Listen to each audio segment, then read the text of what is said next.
আজকে যখন সারাদিন পর যখন বাড়িতে এলাম, তখন আমার মেয়ে হঠাৎ করে বায়না করলো, মা তুমি আমাকে আজ কিছু একটা বানিয়ে খাওয়াতে হবে।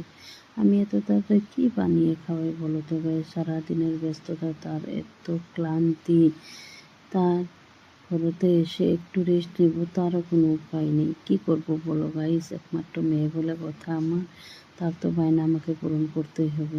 তাই ফ্রিজ থেকে একটা ক্যাপসিকাম, দুটো ছোটো সাইজের টমেটো, দুটা পেঁয়াজ আর দুটা কাঁচা লঙ্কা চপারে দিয়ে ভালো করে চপ করে নিয়ে কড়াইতে তেল গরম করে তার মধ্যে একটু ভেজে নিয়ে তার মধ্যে একটা ডিম ফাটিয়ে দিয়েছি।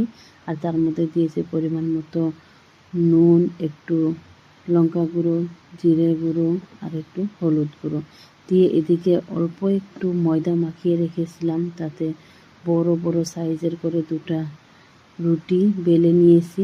একটা রুটি রেখে তার উপরে উপরটুকু দিয়ে আরেকটা রুটি উপরে দিয়ে সাইড দিয়ে ভালো করে লাগিয়ে নিলাম।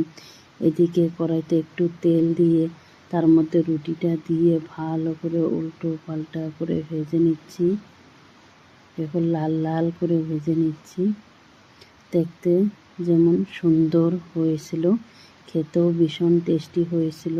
আমার বিকেলের নাস্তাটা দেখো, আমার মেয়ে খেয়ে তো ভীষণ ভালো বলেছে, ভীষণ খুশি হয়েছিল নাস্তাটা পেয়ে। দেখো এদিকে 4 টুকরো করে কেটে নিলাম আর তার সঙ্গে খাওয়ার জন্য দিয়ে দিলাম একটু টমেটো সস।